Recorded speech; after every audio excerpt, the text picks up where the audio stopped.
বন্ধুরা, আশা করব আপনারা সকলে ভালো আছেন। আপনাদের জন্যই এসেছি বারাসাতে জেলা কার্যালয়ে। আমরা পেয়ে গেছি মৃণাল চক্রবর্তী, উত্তর 24 পরগনা জেলা সম্পাদক। আজকে ওনার সঙ্গে কথা বলবো। স্যার, আপনাকে ধন্যবাদ আমাদের চ্যানেলে। ধন্যবাদ। আচ্ছা স্যার, আমার প্রথম প্রশ্ন, বামেরা খারাপ ফল করেছে, কিন্তু বাম কর্মীদের উদ্দেশ্যে আপনারা এখনো পর্যন্ত কোনো পজিটিভ বার্তা কেন দিলেন না, যে তাদের মনে ভরসা জোগানোর জন্য, যেটা হয় অ্যাকচুয়ালি, আমরা আপনার সাথে রয়েছি, আমরা হেরে যাইনি, শূন্য হয়নি, আপনারা ভয় পাবেন না, বুক চিতিয়ে লড়বো, সেই কথাটা আপনাদের মুখ থেকে কেন শুনতে পাচ্ছেন? আপনারা যেন জড়সড় হয়ে রয়েছেন। আপনি যেটা বলছেন, আমাদের বাম কর্মীদের, বাম সমর্থক, বাম কর্মীদের আমরা বার্তা দিচ্ছি না কেন? আমাদের ফলাফল খারাপ হয়েছে, এটা আমরা আশানুরূপ ফলাফল আমাদের হয়নি। এই আশানুরূপ ফলাফল না হওয়ার পিছনে কি কারণ, সে নিয়ে আমাদের গোটা সংগঠনে এখন চুলচেরা বিশ্লেষণ হচ্ছে। এবং আমরা এই গোটা জুলাই মাস ধরে আমরা প্রাথমিকভাবে আমরা এই ফলাফলের কারণ পর্যালোচনা করেছি আমাদের মধ্যে, এবং আমরা এটাকে আরো তলায় গিয়ে প্রকৃত সত্যটা কি সেইটা তুলে আনার জন্যে আমরা আরো খোলা মনে এর কারণ অনুসন্ধান করার জন্যে আমরা পার্টির যে কাঠামোগুলো আমাদের আছে একবার নিচু তলা পর্যন্ত, সেই পার্টি কাঠামোর সাথে যুক্ত কর্মী যারা, তাদের কথা আমরা শুনছি, এবং তারা এই তাদের কাছ থেকে যে তথ্য আমরা পাবো, তার সাথে আমাদের পার্টি বহির্ভূত যে মানুষ আছেন তাদেরও মতামত আমরা সংগ্রহ করছি। এমনকি আমাদের বিরোধী দল যারা, তাদেরও যদি কিছু, যারা আমাদের সাহায্য করেছেন, তাদের কাছ থেকেও আমরা কথা শুনছি, এবং শুনে আমরা এই ব্যাপারে যে রাজনৈতিক সাংগঠনিক যে দুর্বলতা, সেগুলোকে চিহ্নিত করে অতিক্রম করার চেষ্টা করছি। অতিক্রম করার জন্য আমরা কি করতে হবে সে ব্যাপারে আপনারা দেখেছেন যে আমাদের রাজ্যে 23, 24, 25 আগস্ট কল্যাণীতে আমাদের একটা বিশেষ অধিবেশন হবে রাজ্যের। সেই বিশেষ অধিবেশনে এই সমস্ত আলোচনা করে আমরা নিশ্চয়ই যাব। ইতিমধ্যে আমাদের পার্টির কেন্দ্রীয় কমিটির সভা হচ্ছে। কেন্দ্রীয় কমিটির সভাতেও প্রাথমিক পর্যালোচনা হয়েছে, সেই পর্যালোচনার রিপোর্টও আসবে, এবং এইগুলো নিয়েই আমরা পার্টি কর্মীদের সাথেই আছি। পার্টি কর্মীদের সাথে নেই এই কথা কারা বলছেন, এবং এই যে তাদেরকে আমরা তাদের পাশে নেই, এইটা কি করে কি কথা হচ্ছে আমি ঠিক জানি না। না, পাশে নেই সেটা নয়, কর্মীরা বলছেন একটা নেতাকে দেখলাম না নির্বাচন শেষে আমাদের উদ্দেশ্যে, বা যারা সাপোর্টার্স রয়েছে, বাম সাপোর্টার্স, বামপন্থী মনোভাবাপন্ন মানুষ, তাদের উদ্দেশ্যে একটা ভাষণ পেল না, পজিটিভ বার্তা পেল না। কেন?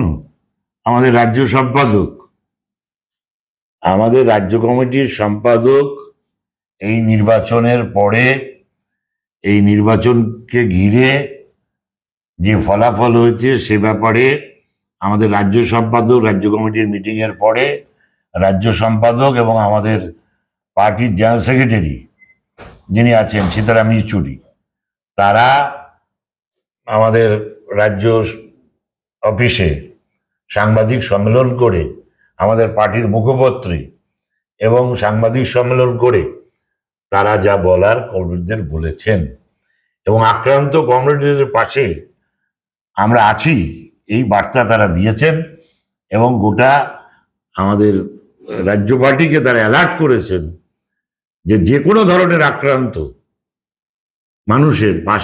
মানুষের পাশে আমাদের দাঁড়াতে হবে। তো এটা তো বলা হয়েছে, এবং আমরা আমাদের এই পর্যালোচনাটা আরো নিবিড় পর্যালোচনার কাজ চলছে।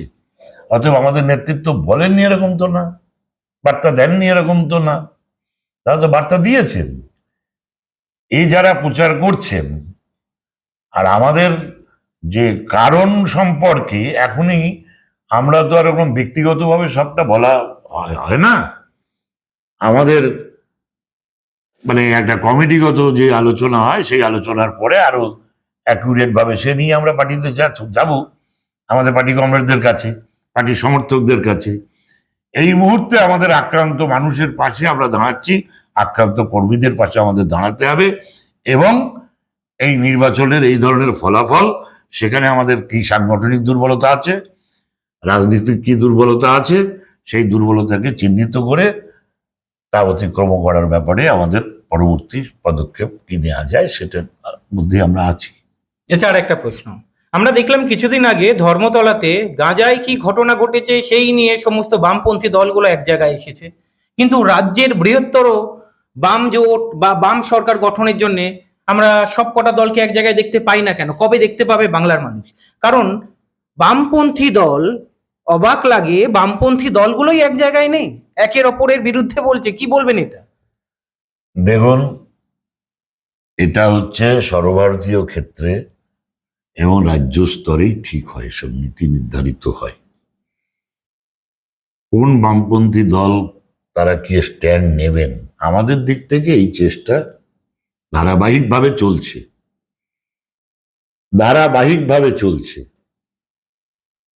এখন ধরুন এই এবারের যে নির্বাচন, এখানে বামপন্থীদের মধ্যে যে বিষয়টা নিয়ে একটা কথা হচ্ছে মানে আছে, সেটা হচ্ছে যে আমরা দুই শক্তিকে সমান মনে করি, বিজেপি এবং তৃণমূল।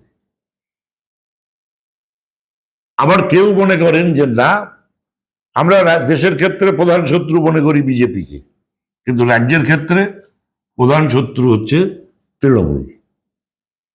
কিন্তু কোনো বামপন্থী দল মনে করেন যে দেশের ক্ষেত্রে ঠিক আছে বিজেপি, কিন্তু রাজ্যের ক্ষেত্রে তৃণমূলকে সেভাবে তারা করতে চান না। এই ধরনের কিছু পার্থক্যের কারণে হয় না।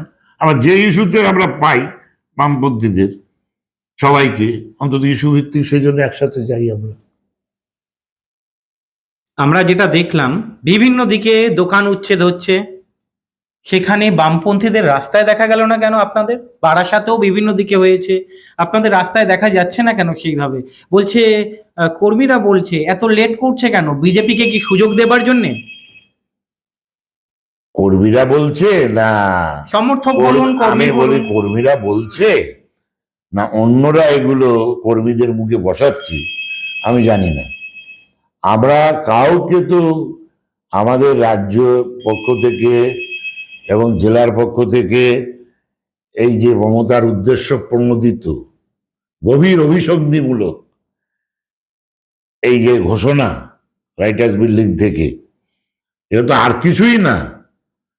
উনি সাপ হয়ে কামড়াচ্ছেন, ওজা হয়ে ঝাড়াচ্ছেন, এটাই তো।